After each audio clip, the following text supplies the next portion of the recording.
जून 1984, पंजाब की तपती हुई गर्मियां। अमृतसर का आसमान, जो हमेशा शांति और सुकून का प्रतीक हुआ करता था, आज धुएं और बारूद की गंध से भरा था। वो जगह जहां सदियों से सिर्फ गुरुबाणी के पवित्र स्वर गूंजते थे, आज वहां मशीन अग्नों की तड़तड़ाहट और टैंकों की गड़गड़ाहट सुनाई दे रही थी। स्वर्ण मंदिर, सिखों का सबसे पवित्र आस्था का केंद्र, एक ऐसी जगह जहां बिना सिर ढके प्रवेश करना भी वर्जित है। वहां भारतीय सेना के भारी टैंक अपने ही देश के नागरिकों के खिलाफ उतर चुके थे। आखिर ऐसा क्या हुआ था? कैसे शांति का एक वैश्विक प्रतीक देश के सबसे खूनी संघर्ष का मैदान बन गया? एक प्रधानमंत्री को अपनी ही सेना को अपने ही देश के सबसे पवित्र धार्मिक स्थल पर हमला करने का आदेश क्यों देना पड़ा?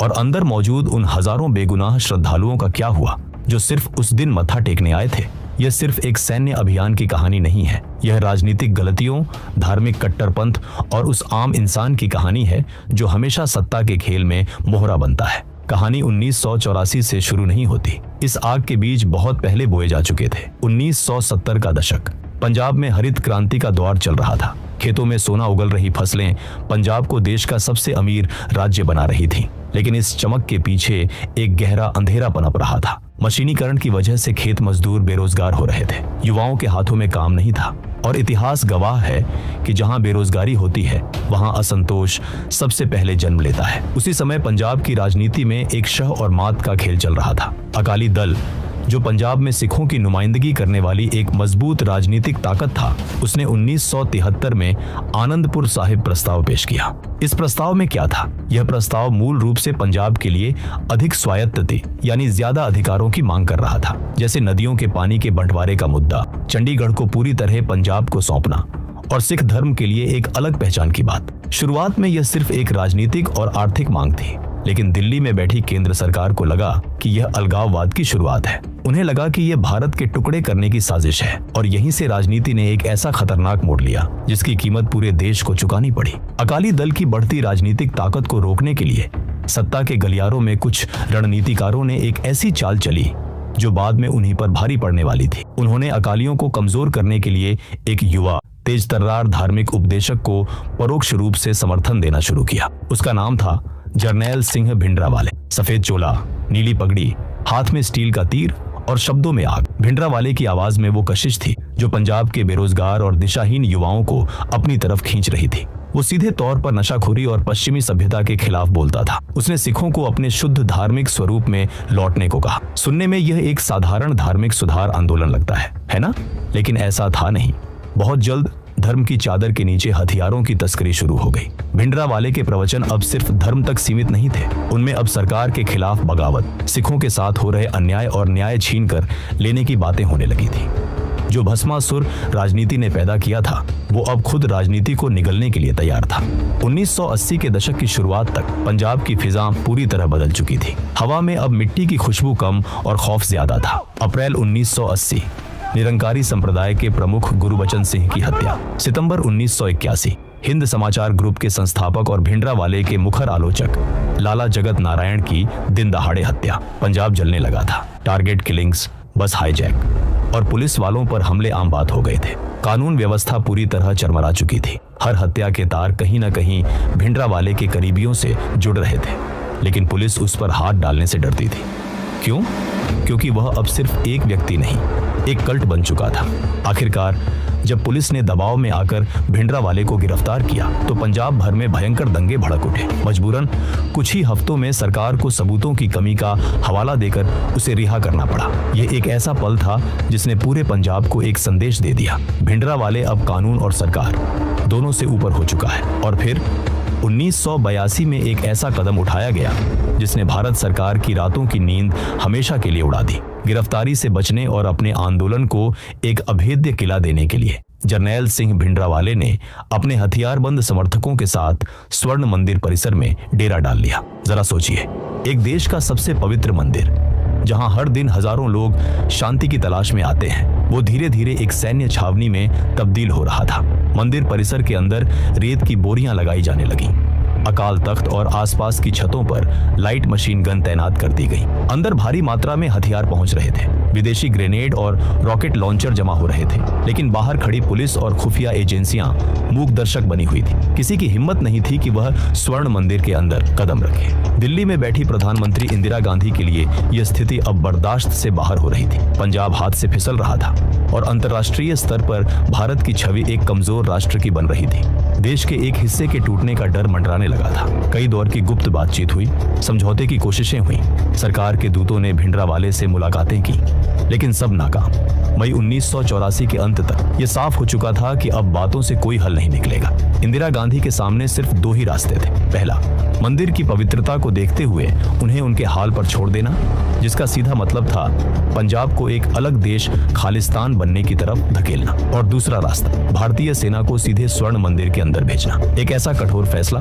जो सिख समुदाय के दिलों पर हमेशा के लिए एक गहरा घाव छोड़ने वाला था। वक्त खत्म हो रहा था और फिर एक रात दिल्ली के सेना मुख्यालय में फोन की घंटी बजी। ऑपरेशन ब्लू स्टार का ब्लूप्रिंट तैयार था, लेकिन भारतीय सेना के उन जवानों को इस बात का जरा भी अंदाजा नहीं था कि जिस पवित्र मंदिर में वो बचपन से सर झुकाते आए हैं, जब वो वहां हथियार लेकर घुसेंगे तो अंदर मौत उनका किस खौफनाक तरीके से इंतजार कर रही है। क्या होने वाला था उस रात स्वर्ण मंदिर के अंदर? दिल्ली के साउथ ब्लॉक में लिए गए एक फैसले ने पंजाब की किस्मत पर मुहर लगा दी थी। ऑपरेशन का नाम रखा गया ऑपरेशन ब्लू स्टार।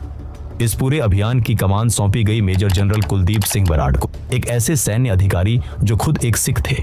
इतिहास एक अजीब सा चक्र रच रहा था, जहां एक सिख जनरल को आदेश दिया जा रहा था कि वह अपनी सेना लेकर सिखों के सबसे पवित्र तख्त पर कार्रवाई करे। लेकिन इस ऑपरेशन की टाइमिंग यानी इसका समय एक ऐसी भयंकर गलती साबित होने वाला था जिसका अंदाजा किसी को नहीं था। दिन था 3 जून 1984। ये कोई आम दिन नहीं था। ये सिखों के 5वें गुरु श्री गुरु अर्जन देव जी का शहीदी गुरपुर्ब था। पूरे पंजाब और देश के अलग अलग कोनों से हजारों की संख्या में श्रद्धालु स्वर्ण मंदिर पहुंचे हुए थे। इनमें बूढ़े थे, महिलाएं थीं और छोटे छोटे बच्चे भी थे। वो सब वहां सिर्फ अपने गुरु को नमन करने आए थे। उन्हें जरा भी इल्म नहीं था कि राजनीति और कट्टर पंथ के बीच बिछी बिसात पर वो एक अनचाहा मोहरा बन चुके हैं। सरकार ने इसी दिन को क्यों चुना? खुफिया एजेंसियों को डर था कि भिंडरावाले जल्द ही स्वर्ण मंदिर से एक स्वतंत्र देश खालिस्तान की घोषणा कर सकता है। अगर ऐसा होता तो अंतर्राष्ट्रीय स्तर पर भारत के लिए एक कूटनीतिक भूचाल आ जाता। सरकार जल्द से जल्द इस बगावत को कुचलना चाहती थी, लेकिन इस जल्दबाजी की कीमत उन हजारों बेगुनाह श्रद्धालुओं को चुकानी पड़ी जो मंदिर परिसर के अंदर फंस गए थे। अचानक 3 जून की शाम को पंजाब भारत के नक्शे से कट गया। टेलीफोन लाइनें काट दी गईं, रेल और बस सेवाएं अनिश्चित काल के लिए रोक दी गईं। पूरे पंजाब में कर्फ्यू लगा दिया गया। विदेशी पत्रकारों को राज्य से बाहर निकाल दिया गया। किसी को नहीं पता था कि क्या हो रहा है। पंजाब के गांवों में सन्नाटा पसरा था, लेकिन दिलों में धड़कनें तेज थीं। आसमान में मंडराते हेलीकॉप्टरों की गड़गड़ाहट बता रही थी कि कुछ बहुत बड़ा होने वाला है। एक ऐसा खौफनाक सन्नाटा जो किसी महाविनाश से ठीक पहले आता है। 4 जून की सुबह अचानक तोपों की भारी आवाज से अमृतसर का आसमान दहल उठा। सेना ने अपनी पहली कार्रवाई शुरू की। बाहर से गोलाबारी की गई ताकि मंदिर की ऐतिहासिक इमारतों पर बनी चरमपंथियों की चौकियों को नष्ट किया जा सके। सेना का अनुमान था कि भारी गोलाबारी और तोपों की आवाज सुनकर अंदर बैठे चरमपंथी डर जाएंगे और सरेंडर कर देंगे। उन्हें लगा कि शायद यह 1 या 2 दिन का एक छोटा सा मनोवैज्ञानिक ऑपरेशन होगा, लेकिन यह भारतीय खुफिया एजेंसियों की एक और बहुत बड़ी नाकामी थी। उन्हें अंदर मौजूद हथियारों की ताकत और मेजर जनरल शाबेग सिंह की रणनीति का रत्ती भर भी अंदाजा नहीं था। जब सेना ने लाउडस्पीकर पर चेतावनी देनी शुरू की तो अंदर से कोई सरेंडर नहीं हुआ, बल्कि जवाब में जो गोलियों की बौछार आई उसने सेना के जनरलों को हैरान कर दिया। अंदर से आ रही फायरिंग किसी आम उग्रवादी गिरोह की तरह नहीं थी। ये पूरी तरह से एक अनुशासित सैन्य तरीके से की जा रही क्रॉस फायरिंग थी। हर गोली एक अचूक निशाने के साथ आ रही थी। वक्त बीत रहा था। 5 जून की शाम हो चुकी थी। अंधेरा घिरने लगा था। सेना को अब हर हाल में अंदर घुसना ही था। रात के करीब 10:30 बजे पैरा कमांडोज और 10वीं गार्ड्स की टुकड़ियों को मंदिर परिसर में घुसने का आदेश मिला। जवानों के चेहरों पर तनाव था। यह किसी दुश्मन देश की सीमा नहीं थी, यह उनके ही देश का मंदिर था। पवित्रता का सम्मान करते हुए सैनिकों ने अपने बूट उतार दिए। वो नंगे पैर, भारी हथियार लिए अंधेरे में परिक्रमा मार्ग की तरफ बढ़ रहे थे। लेकिन जैसे ही पहली टुकड़ी ने दर्शनीय ड्योढ़ी को पार किया, अचानक संगमरमर का वो शांत फर्श एक खौफनाक किल जोन में तब्दील हो गया। अंधेरे को चीरते हुए हर तरफ से लाइट मशीनगनों की तड़तड़ाहट शुरू हो गई। गोलियां छत से नहीं आ रही थी, वो जमीन से कुछ ही इंच ऊपर से आ रही थी। यह शाबेग सिंह की बिछाई हुई मौत की बिसात थी। उसने मशीन गनों को संगमरमर के फर्श के बिल्कुल करीब सेट किया था। जब गोलियां संगमरमर से टकराती तो वो उछलकर यानी रिकोशेट होकर सीधे जवानों के पैरों और घुटनों को छलनी कर रही थी। सैनिक एक एक करके गिरने लगे। अंधेरे में उन्हें समझ ही नहीं आ रहा था कि गोलियां किस झरोखे से, किस दिशा से आ रही हैं। जो कमांडोज देश के सबसे बेहतरीन लड़ाके माने जाते थे, वो आज अकाल तख्त से आ रही भारी फायरिंग के सामने बेबस हो रहे थे। गोलियों की आवाज, घायल सैनिकों की चीखें और संगमरमर से टकराते बारूद की गंध ने उस पवित्र जगह को एक युद्ध के मैदान में बदल दिया था। रात के 2 बज चुके थे। कमांडोज 3 बार अकाल तख्त की तरफ बढ़ने की कोशिश कर चुके थे और तीनों बार उन्हें भारी नुकसान के साथ पीछे हटना पड़ा था। सेना के कैजुअल्टी फिगर्स यानी हताहतों की संख्या तेजी से बढ़ रहे थे। जनरल बराड के पसीने छूट रहे थे। उन्हें एहसास हो गया था कि सिर्फ इन्फेंट्री के दम पर अकाल तख्त को भेदना नामुमकिन है। अंदर बैठे लड़ाकों के पास एंटी टैंक रॉकेट्स और आर्मर पियर्सिंग बख्तरबंद गाड़ियों को भेदने वाली गोलियां भी थी। जब सेना ने अपनी बख्तरबंद गाड़ियां अंदर भेजने की कोशिश की तो एक ही रॉकेट हमले में उस गाड़ी के परखच्चे उड़ गए। अब समय खत्म हो रहा था। सुबह होने वाली थी। अगर सुबह हो जाती तो अंदर फंसे जवानों को निशाना बनाना और भी आसान हो जाता।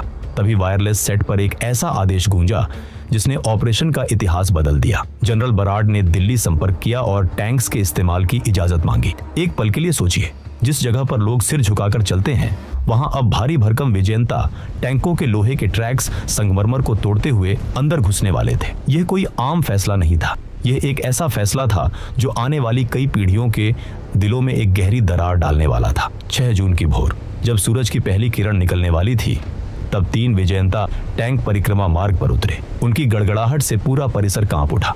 टैंकों की बैरल घूमी और अकाल तख्त की इमारत की तरफ तन गई। अकाल तख्त सिखों की सर्वोच्च धार्मिक और राजनीतिक सत्ता का केंद्र, जिस इमारत को 17वीं सदी में श्री गुरु हरगोबिंद साहिब जी ने बनवाया था। अगले ही पल टैंक से 105 मिलीमीटर के भारी गोले दागे गए। बूम, और अकाल तख्त का एक हिस्सा ढह गया। एक के बाद एक कई गोले दागे गए। सदियों पुरानी ऐतिहासिक इमारत आग की लपटों और धुएं के गुबार में छिप गई। अंदर से आ रही फायरिंग की आवाजें अचानक कम होने लगी। मशीनगनें शांत हो गईं।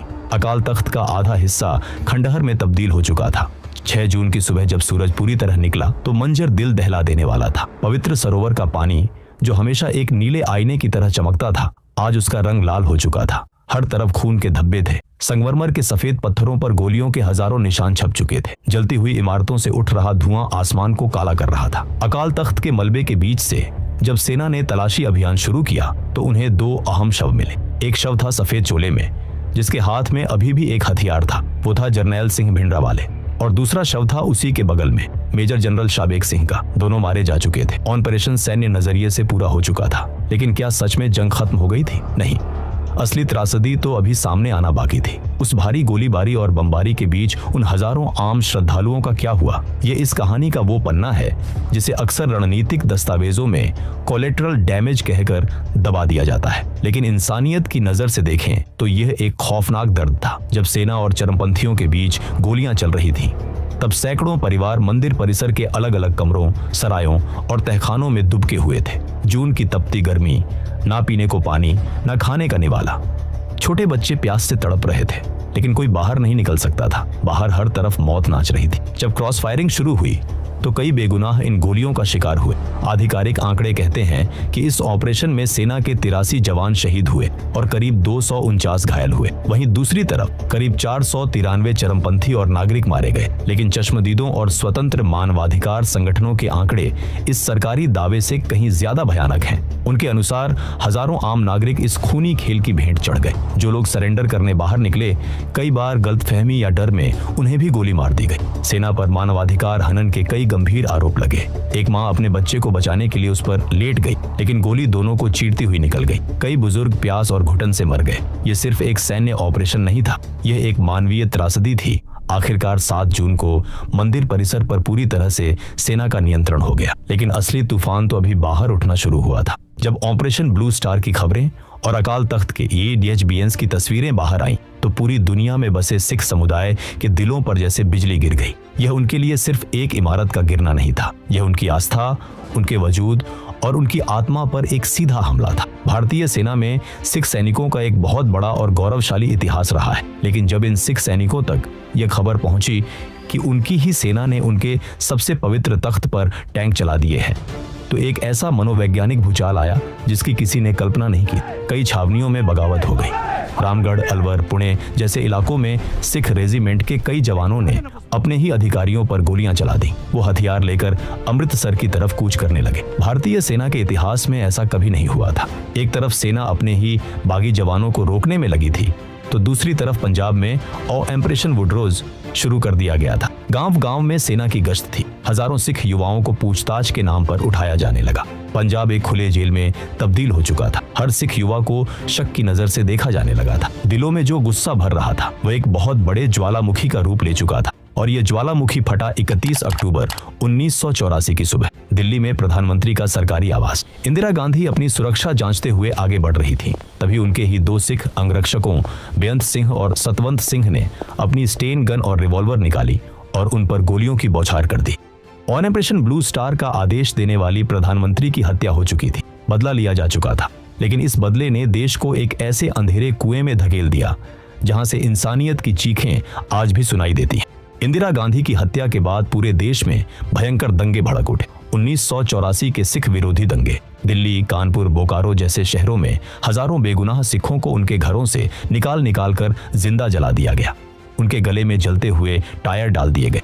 पुलिस मूकदर्शक बनी रही। जिन सिखों का ऑपरेशन ब्लू स्टार या इंदिरा गांधी की हत्या से दूर दूर तक कोई नाता नहीं था, उन्हें सिर्फ इसलिए मार दिया गया क्योंकि उन्होंने पगड़ी पहनी थी। यह आजाद भारत के इतिहास का सबसे काला पन्ना है, जहां एक राजनीतिक फैसले की चेन रिएक्शन ने हजारों बेगुनाहों की चिताएं जला दी। आज जब हम पीछे मुड़कर देखते हैं तो कई सवाल जहन में उठते हैं। क्या यह सब टाला जा सकता था? क्या राजनीतिक फायदे के लिए एक उग्रवादी को पालना और फिर उसे खत्म करने के लिए अपने ही देश के नागरिकों की जान दांव पर लगा देना सही था?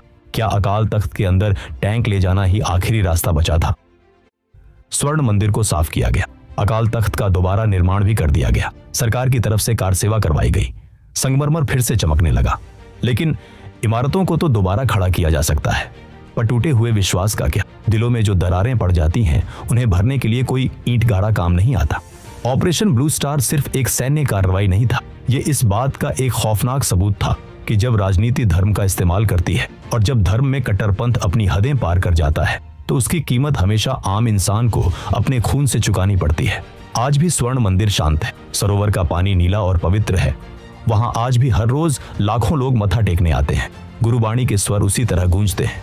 लेकिन उस शांत संगमरमर के नीचे 1984 के वो जख्म आज भी दबे हैं। इतिहास हमें सिर्फ तारीखें नहीं बताता, इतिहास हमें चेतावनी देता है। यह बताता है कि ताकत के नशे में लिए गए फैसले और धर्म के नाम पर फैलाई गई आग कभी एक दिशा में नहीं जलती। ये आग अंततः उन हाथों को भी जला देती है जिन्होंने इसे सुलगाया था। 1984 सिर्फ एक साल नहीं है, ये भारतीय लोकतंत्र के माथे पर एक ऐसा गहरा निशान है जो हमें हमेशा याद दिलाएगा कि जब सत्ता और नफरत का गठजोड़ होता है तो सबसे पहले क्या मरता है? इंसान और इंसानियत। अगर इस डॉक्यूमेंट्री ने आपको कुछ नया सोचने पर मजबूर किया है तो इसे शेयर जरूर करें, और दुनिया की ऐसी ही निष्पक्ष, अनसुलझी और छुपी हुई कहानियों को जानने के लिए डॉको हिडन को सब्सक्राइब करके बेल आइकन दबाना न भूलें। जय हिंद, जय भारत।